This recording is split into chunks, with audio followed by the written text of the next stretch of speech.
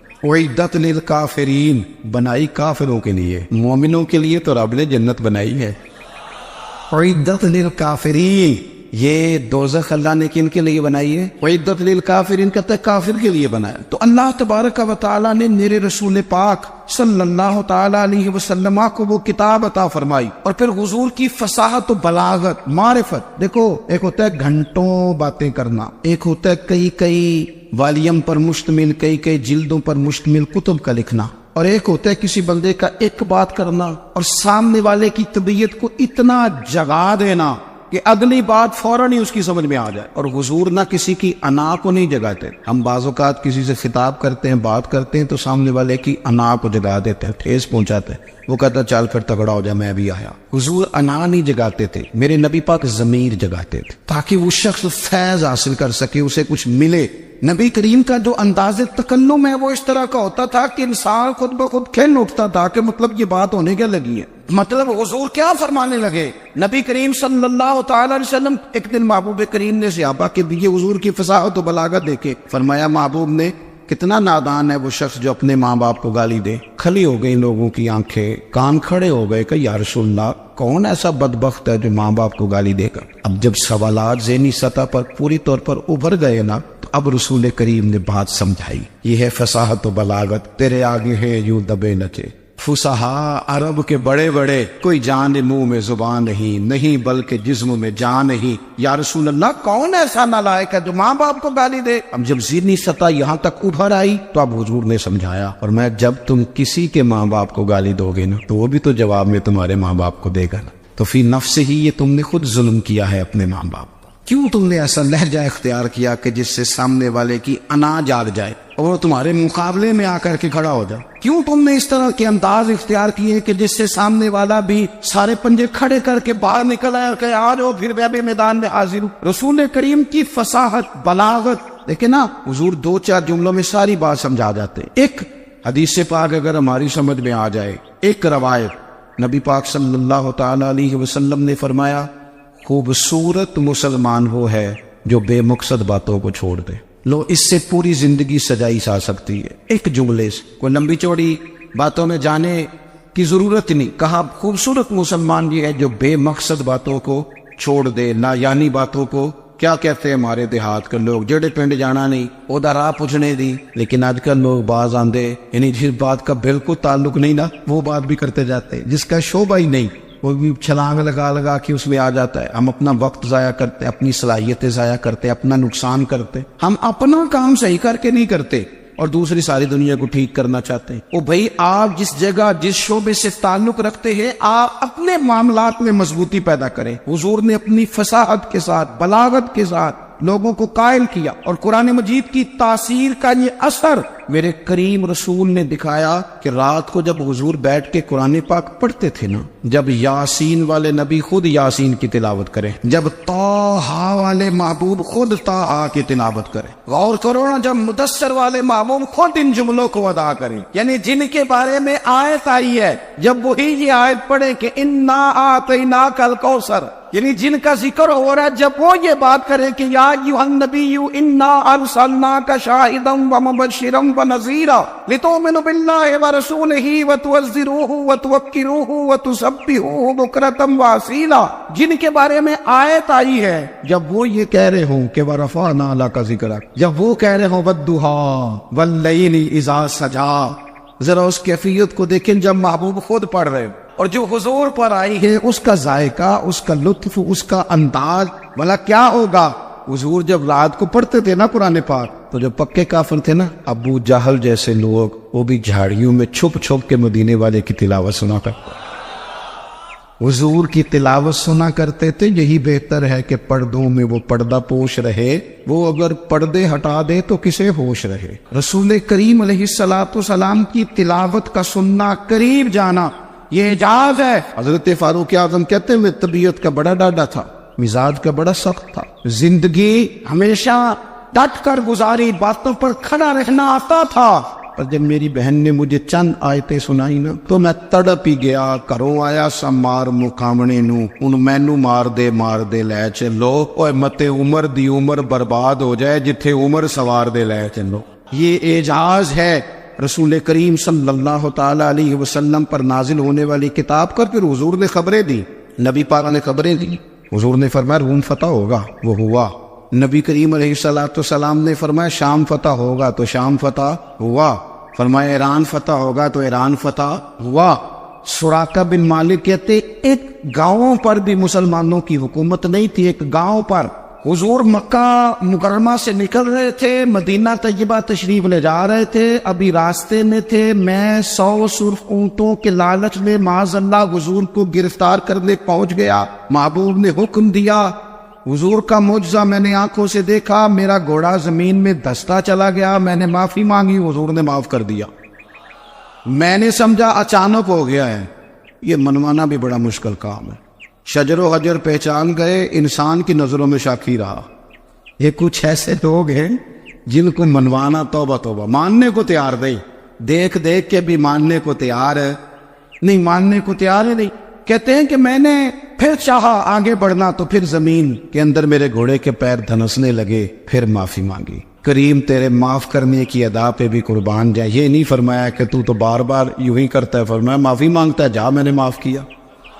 کہتے ہیں 3 دفعہ میں آگے بڑھا، 3 دفعہ حضور نے معاف کیا تو مسکرا کے فرمانے لگے تو یہاں مجھے گرفتار کرنے آیا ہے، وہ کیسر روم کا علاقہ فتح ہوگا، وہ کنگن جو پہنتا ہے نا ہاتھوں میں، بادشاہ کے کنگن معروف ہیں، وہ تیرے ہاتھوں میں آئیں گے۔ اللہ کرے آپ سمجھے، یہ جو لوگ ڈری ڈری سہمی اور ہمارے بچے مایوسی کی معاذ اللہ باتیں کرتے ہیں، وہ دیکھیں حضور کس طرح کی گفتگو فرماتے۔ ابھی ایک گاؤں پر بھی اسلام کی حکومت نہیں، لیکن حضور کا خبر دینے کا انداز، کریم فرمانے لگے وہ کیسر روم کے جو کنگن ہوں گے وہ تیرے ہاتھوں میں آئیں گے۔ جناب سراقہ بن مالک فرماتے ہیں کہ میں مسلمان ہو گیا، حضور کا وصال ہو گیا، کنگن نہیں آئے۔ حضرت ابوبکر صدیق کا وصال ظاہری ہو گیا، کنگن نہیں آئے۔ جناب عمر کا دور آ گیا، سراقہ بوڑھے ہو گئے۔ کوئی بندہ پوچھتا نا کہ اب تو عمر ڈھل گئی ہے، زندگی کا پتہ نہیں، کہنے لگے نہیں میں نہیں جاتا جب تک کنگن نہیں آتے اسرائیل کوئی نہیں آئیں گے، کیونکہ ساڈے نبی دی زبان ساڈے واسطے قرآن، جو دن کو کہہ دیا دن ہے تو دن نکل آیا، جو شب کو کہہ دیا شب ہے تو رات ہو کے رہی، اور خدا نے ان کی زبان کو وہ اختیار دیا، جو نکلی منہ سے ان کے وہ بات ہو کے رہی۔ فاضل برینوی کا تو انداز ہی پھر انوکھا ہے نا، وہ تو کہتے ہیں وہ زبان جس کو سب کن کی کنجی کہے، جس کو سب کن کی کنجی کہے، اس کی نافذ حکومت پہ لاکھوں سلام۔ کہنے لگے نہیں آتے حضرت اسرائیل، فکر نہ کرو، بوڑھے ہو گئے تھے، نکلنا گھر سے بند کر دیا تھا، حضرت عمر کا دور تھا، کنگن آ گئے۔ حضرت فاروق اعظم نے ان کے پوتوں سے، نواسوں سے، بچوں سے کہا جاؤ بلا کے لاؤ، کا دادا جان بوڑھے ہیں، فرمایا تم کان میں کہہ دینا کنگن آ گئے، پھر تم دیکھنا تو صحیح۔ پھر حضرت سراقہ آئے، حضور نے جو خبریں دی، نبی پاک علیہ السلام نے جو گزشتہ قوموں کے احوال بیان کیے، اور پھر میرے نبی پاک علیہ السلام نا دنیا میں عزتیں دینے آئے۔ یہ مزاج ہمیں کم کرنا چاہیے، یہ جو ہم ساری زندگی اس کام میں لگا دیتے نا کسی کو نیچا کیسے دکھانا ہے، یہ انداز حضور نے نہیں ہمیں دیا۔ اب دیکھو حضور تشریف لائے تو ہمیں پتہ چلا کہ حضرت یوسف جیسا سونا کوئی نہیں، حضور تشریف لائے تو ہمیں پتہ چلا کہ حضرت داؤد جیسی خوبصورت آواز کسی کی نہیں، حضور تشریف لائے تو ہمیں پتہ چلا کہ جناب عیسیٰ علیہ السلام کا فقر اختیاری کس طرح کا، محبوب لال کس طرح کا تھا۔ یہ تو حضور آئے تو نبی پاک علیہ السلام نے اس کی بھی عظمت بیان کی، اس کی بھی شان بیان کی۔ حضور نے بتایا کہ ابو بکر صدیق کی شان کیا ہے، فاروق اعظم کا مرتبہ کیا ہے، عثمان غنی کی حیا کیا ہے، مولا علی کی شجاعت کیا ہے، اہل بیت نبوت کی عظمت کیا ہے۔ حضور آئے عزتیں دینے، ماں کو عزت دی مدینے والے رسول، کہا جس کا باپ راضی ہو گیا اس کا رب راضی ہو گیا۔ فرمایا جو 2 بیٹیاں 3 بیٹیاں 4 بیٹی بہنیں یا 1 بیٹی یا بہن بیاہ کے آ گیا نا، اس طرح میری 2 انگلیاں جڑی ہوئی ہیں، میرے ساتھ جڑ کے جنت میں جائے گا۔ رسول کریم صلی اللہ تعالی وسلم نے عزت دی۔ حضور عزتیں دینے، کوئی اعزاز نہیں، ان پڑھ بندہ ہے، سادہ ہے، غریب ہے، مزدوری کرتا ہے، ہاتھوں پہ چھالے، یا رسول اللہ اس کا بھی کوئی اعزاز ہے؟ قربان جائیں، میرے کریم نے عزت دی، فرمایا محنت کر کے روزی کمانے والا تو اللہ کا دوست ہے، یہ اینٹیں اٹھانے والا، یہ مشقتیں کرنے والا، یہ صبح دیہڑی پہ